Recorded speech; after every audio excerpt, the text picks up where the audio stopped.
Tennessee has the right to be conservative. Tennessee has the right to be Christian. Tennessee has the right to run its own business. That's Common Core math. It's not real math, right? It's accounting tricks. The Democrats are celebrating this. And so if you have, and I think it should be noted that last night, Democrats are the ones who were the majority bloc that passed this bill. Hello and welcome to episode 3 of What's Up in Washington. And I guess we can call this the debt ceiling edition, because what's really dominating the Twitterverse and social media and all the news outlets is the debt ceiling, and is it going to pass, and if so, what does it look like? Now, let's go back in time to the Limit, Save, Grow Act, which I supported as I've helped fight to rein in our fiscal spending. So that capped the debt ceiling to $1.5 trillion. It basically got us through next year. We pulled back some of the green energy subsidies. We cut out the IRS agents. We stopped the student loan boondoggle. So all of those things that I would want and that you would want, that's what we fought for, what we accomplished. Now, we sent that over to the Senate and to the White House. Now, we knew what would come back might look a little different, but instead we got something entirely different, which is incredibly frustrating for me. So this new piece of legislation is called the Fiscal Responsibility Act. Now, I'm going to argue it's called the Fiscal Irresponsibility Act. Now, and I'll tell you why, is because there's all of these projected savings and it's going to be historic. But the reality is most of the savings are projected in the future. So for example, we have PAYGO, which just simply means pay as you go, right? Well, so the Biden administration, if they're going to spend money, they have to pay for it as they go along. However, it can be waived. The rule can be waived. And so the director of the OMB, Office of Management and Budget, has said whenever possible, they're going to waive the rule. And so any savings purported associated with PAYGO will never be realized.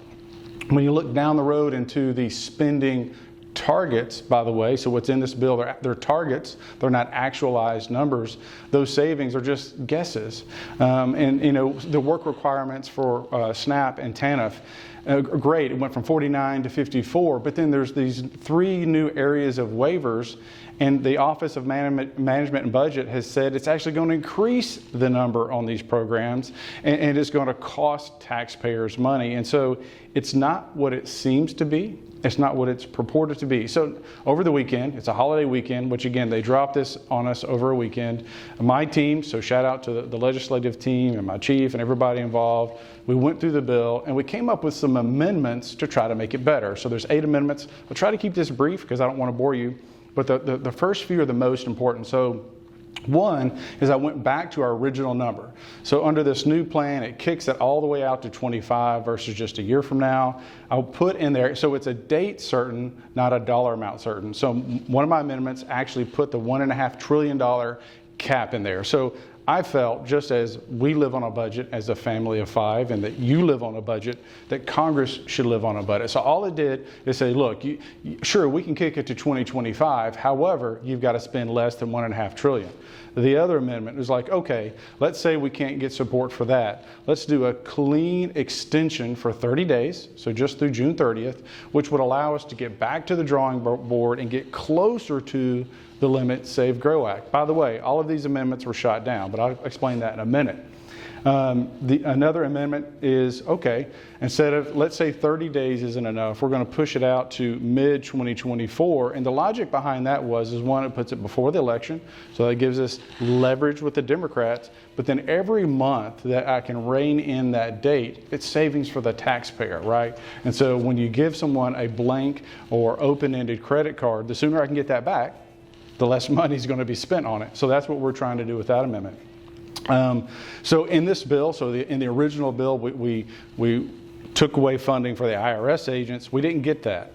And so what I did is I had an amendment. Okay, so you've given the IRS the money. We're going to enact a hiring freeze, and so none of the new money can be used for agents. Now, if they want a customer service rep that helps you like fulfill or fill out your tax form, that's one thing, but no more auditing agents. So that was one of my amendments. Now, if you've been following, if you're a 2A person, Second Amendment person like myself, you know that the ATF has gone hog wild. you know that they're trying to ban guns by rule, by press release, and so like with the pistol brace. And so this amendment freezes, it defunds them for 2 years and allows Congress to reign in control. It's in the Constitution, people, so you can be pro-gun, you can be anti-gun, but it's in the Constitution. And so until that changes, guess what? I got a lot of guns, and I'm proud of that fact. By the way, I have a Christmas card to that effect.